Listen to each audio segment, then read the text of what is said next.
Retired IAS Akunuru Murali ఉన్నారు, మాట్లాడించే ప్రయత్నం చేద్దాం. సార్ ఏంటి ప్రోగ్రామ్ కాన్సెప్ట్ ఏంటి? రౌండ్ టేబుల్ పెట్టారు పెద్ద ఎత్తున. సో ఎవరెవరు వస్తున్నారు, ఏంటి అసలు కాన్సెప్ట్ ఏంటి?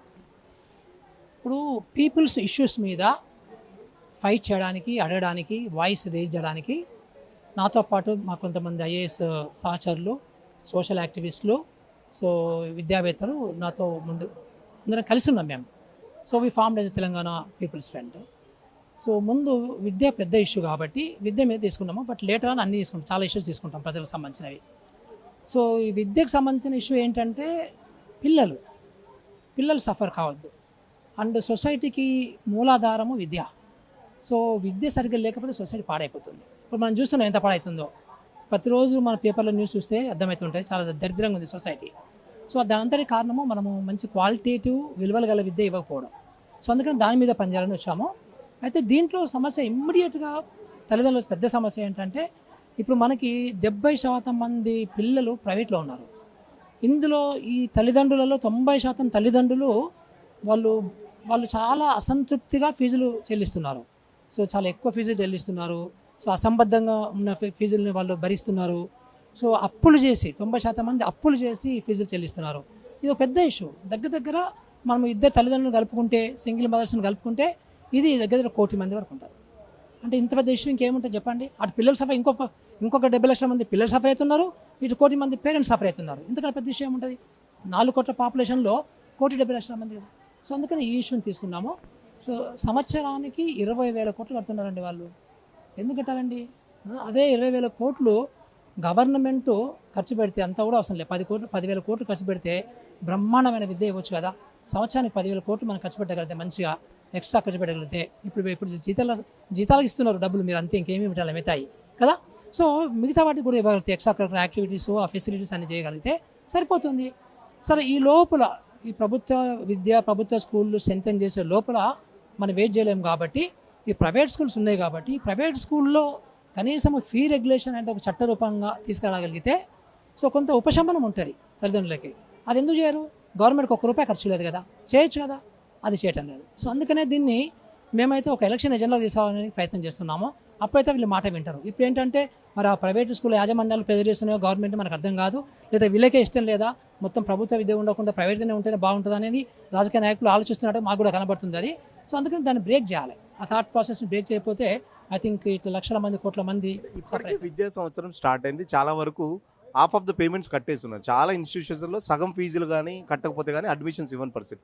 సో ఆల్రెడీ అయిపోయింది కదా, మరి ఇప్పుడు స్టార్ట్ చేస్తే మరి ఏంటి నెక్స్ట్ ఇయర్ మీ ప్లాన్స్ ఏంటి అసలు? ఇది అమాయక ప్రశ్న. ఇది గత 20 సంవత్సరాల నుంచి సఫర్ అవుతున్నారు.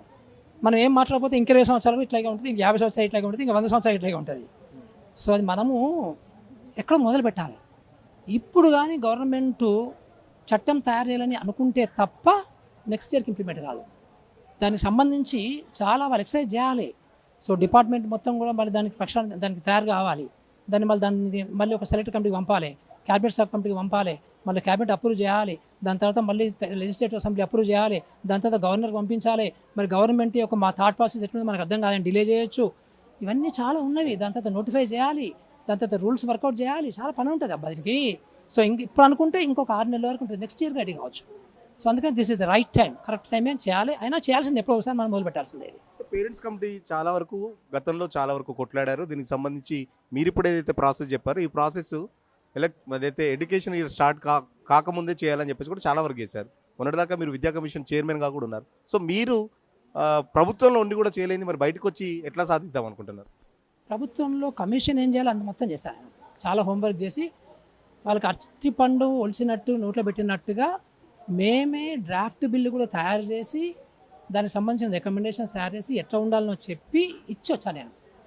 నేను కమిషన్ చైర్మన్గా తీసుకోగానే వితిన్ 4 monthsలోనే అలాంటి డ్రాఫ్ట్ బిల్లు తయారు చేసి ఇచ్చాను. కానీ గవర్నమెంట్ చేసే ఉద్దేశంగా నాకు కనబడటం లేదు అది. సో కమిషన్ రెస్పాన్సిబిలిటీ కాదు, కమిషన్ రికమెండేషన్ చేయడమే, స్టడీ చేయడము, అధ్యయనం చేయడము అంతవరకు రెస్పాన్సిబిలిటీ. దానికంటే ఎక్కువనే మేము బాధ్యత తీసుకొని డ్రాఫ్ట్ కూడా తయారు చేసి ఇచ్చాం కదా. సో అది కమిషన్ వారికి. ఇంప్లిమెంటేషను, పాలసీ చేయడము, చట్టం చేయడము అదంతా ప్రభుత్వం చేయాలి. సో ప్రిన్సిపల్ సెక్రటరీ, తర్వాత మంత్రి, తర్వాత ముఖ్యమంత్రి, క్యాబినెట్, గవర్నరు, సో వీళ్ళందరూ ఇంకా చాలామంది ఉంటారు, న్యాయశాఖ కూడా ఉంటుంది అందులో. సో ఇవన్నీ ఉంటాయి చాలా. అందరు చేయాల్సిన పని ఉంటుంది ఇది. అంటే మీరు సంబంధించిన అంటే మీరైతే సూచించిన సూచనలకు సంబంధించి కూడా చాలా వరకు వ్యతిరేకత వచ్చింది.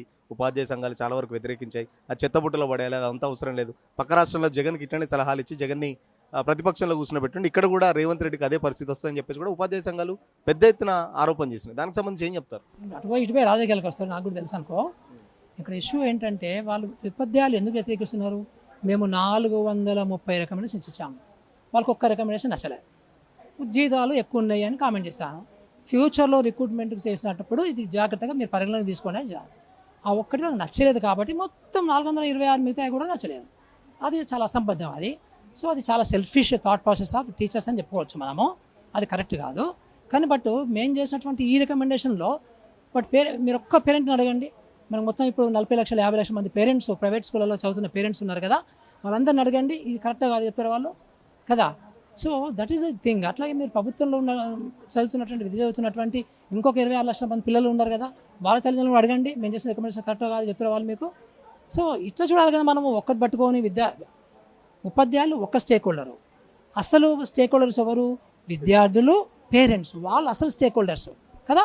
సో వాళ్ళని దృష్టి పెట్టుకొని మనం పాలసీ చేయాలన్నా, లేకపోతే ఉపాధ్యాయులను దృష్టి పెట్టుకొని పాలసీ చేయాలనేది ఇష్యూ. నేను ముందే చెప్పాను అందరికీ, ఉపాధ్యాయ సంఘాలకు కూడా. సో మీరు ఏమనుకోవద్దు, చెప్పైనా కానీ మేము విద్యార్థులను సెంటర్గా బట్టి పాలసీలు తయారు చేస్తున్నామని చెప్పాను వాళ్ళకి. సో గవర్నమెంట్ కూడా చెప్పాను, ముఖ్యమంత్రి కూడా అదే చెప్పాను నేను. అట్లాగే తయారు చేయాలి. ఎవరు అడిగినా కానీ సింపుల్ ప్రశ్న అదే జవాబు వస్తుంది కదా. సో ఆ రకంగా చేశాం. ప్రైవేట్ స్కూల్కి సంబంధించి ఫీజుల నియంత్రణ ప్రభుత్వం చేతిలో ఉన్నా కూడా చేయట్లేదని చెప్పేసి చెప్తున్నారు. సో మరి ప్రభుత్వ విద్య బలోపేతం సంబంధించి ఏం చేయాలి మరి? ఏం చేయాలి? ఆర్కులాగా చేయాలి.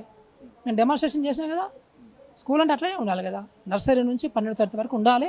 అక్కడక్కడ ఇంకా ఎక్స్ట్రా ప్రైమరీ స్కూల్స్ పెట్టచ్చు, డిస్టెన్సెస్ బట్టి. బస్సులు పెట్టాలి. సో టీచర్లను ఇవ్వాలి, ల్యాబొరేటరీస్ని ఇవ్వాలి, మంచి నీట్గా మరుగుదొడ్లు ఉండాలి, డిగ్నిఫైడ్ ఎన్విరాన్మెంట్ ఉండాలి.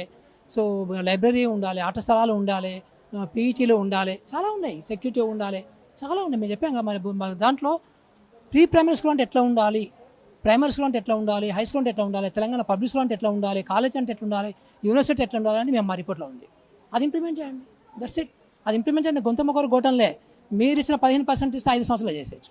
Very simple logic. ముఖ్యమంత్రి చెప్తున్నాడు, రేవంత్ రెడ్డి వచ్చిన తర్వాత, నేను వచ్చిన తర్వాత విద్యా వ్యవస్థను మొత్తం ప్రక్షాళన చేస్తున్నాను, ఒక్కొక్కటిగా చేసుకుంటూ వస్తున్నానని చెప్పేసి కూడా మేనిఫెస్టో ఏదైతే ఇచ్చారో దానికి సంబంధించి కూడా ఒక్కొక్కటిగా చేసుకుంటూ వస్తున్నాను, విద్యాశాఖ తన దగ్గరే పెట్టుకుంటాను, ఎవరికి కూడా ఇవ్వట్లేదు, ఎవరికి కూడా ఇవ్వను అని అంటున్నారు. మరి ఏం చెప్తారు? ఈ మధ్యలో నా మైండ్లోకి టోకెనిజం అనే పదం వస్తుంది. టోకెనిజం అంటే నామమాత్రపు వాక్కుల అలాంటి హామీల వాటెవర్. అది రాజకీయ నాయకులకి పొరపాటు అయిపోయింది. నేను ఒప్పుకోను, రేవంత్ రెడ్డి గారు తప్పది. సో అది కరెక్ట్ కాదు. అది మీరు ఏదో ఒక స్కూల్ చేసి 10 స్కూల్ చేసి లేకపోతే ఒక 5%కి రెసిడెన్షియల్ స్కూల్కి చేసి మొత్తం నేను ప్రక్షాళన చేస్తున్నట్టు కుదరదు. 2.5 సంవత్సరాలు అయింది. మీరు ఒక యావరేజ్ స్కూల్కి వెళ్ళండి, ఒక జిల్లా పరిషత్ హై స్కూల్కి వెళ్ళండి, ఒక ప్రైమరీ స్కూల్కి వెళ్ళండి, మీకు అర్థమైంది అక్కడ ఏం జరిగిందో కదా. మీరు 11,000 మంది టీచర్లను రిక్రూట్ చేశారు, ఫైన్, గుడ్, సరిపోదు. సో మీరు ఇంటిగ్రేటెడ్ రెసిడెన్షియల్ స్కూల్స్ కడుతున్నారు, అది ఓన్లీ 70 లక్షల పిల్లలు 2.5 లక్షల మందికే సరిపోతుంది, 4% పిల్లలకే సరిపోతుంది. అది సరిపోదు. అది కూడా నామ టోకెనిజమే. సో మీరు చేసినటువంటి చిన్న చిన్న ఇంటర్వెన్షన్ సరిపోవు, చాలా చేయాలి. మొత్తము మా రిపోర్ట్ని తూచా తప్పకుండా ఇంప్లిమెంట్ చేస్తే అప్పుడు చేసినట్టు ప్రక్షాళన. అప్పుడు ప్రక్షాళన కాదు అది. అంటే మీరు చెప్పినట్టు విద్యకు సంబంధించి ఎంత బడ్జెట్ కేటాయించాలి? అలొకేషన్ సంబంధించి బడ్జెట్ అయితే కేటాయిస్తున్నారు, బట్ ఖర్చులకు వచ్చేసరికి దానికి సంబంధించి ఖర్చులు పెట్టట్లేదా? మరి ఏంటి ప్రైవేట్ స్కూల్స్ చెప్పేది అంటే మా స్కూల్లో మేము చదివిమన్నామా, ఇంత ఫీజులు కట్టని చెప్పేసి ప్రైవేట్ స్కూల్స్ కూడా చెప్తున్నాయి. గవర్నమెంట్ స్కూల్స్కి వెళ్ళండి, మా దగ్గరికి ఎవరు రమ్మని అనుకుంటారు వాళ్ళు అంటున్నారు. మరి వాళ్ళు తప్ప కాదు, వాళ్ళు బిజినెస్ చేసుకుంటున్నారు, వాళ్ళదేం తప్ప. కానీ ఇప్పుడు మేము డిమాండ్ చేస్తున్నాము 18% బడ్జెట్ స్టేట్ గవర్నమెంట్ పెట్టాలి ఎడ్యుకేషన్కి. సెంట్రల్ గవర్నమెంట్ మోడీ కూడా తప్పించుకుంటున్నాడు. ఆయన రెస్పాన్సిబిలిటీ 50% ఉంది, స్టేట్కి 50%, ఆయన 50% ఉంది. మనం 50% ఆయన 2.5 ఇస్తున్నాడు. మనం వియత్నాం పోయి వచ్చాము. వియత్నాంలో ఫెడరల్ గవర్నమెంట్ అంటే సెంట్రల్ గవర్నమెంట్ 20% బై లా, అంటే వాళ్ళకి ఒక చట్టం, ఆ చట్టం ప్రకారం 20% అలాట్ చేయాలి సెంట్రల్ గవర్నమెంట్. సో అక్కడ స్టేట్ గవర్నమెంట్స్ ఇంకో 10% ఇస్తున్నారు, 30% ఖర్చు పెడుతున్నారండి వాళ్ళు. ఈయన 2.5 ఇచ్చి సపోర్ట్ చేయకుంటుంటాడు. ఏదో సెంట్రల్ గవర్నమెంట్ ఏదో పిఎంసీ అని పెడతాడు. అది ఓన్లీ 11 లక్షల గవర్నమెంట్ స్కూల్స్ ఉంటే 14,000 గవర్నమెంట్ స్కూల్స్ పెట్టి టోకెనిజం, మళ్ళీ అదే టోకెనిజం. ప్రతి ఒక్కరు టోకెనిజం అండి. రాజకీయ నాయకులు అందరూ అంతే దరిద్రులు. సో ఎవరు ఇంప్రూవ్ చేయడం లేదు. ఇది ఎక్కడికి గోలా.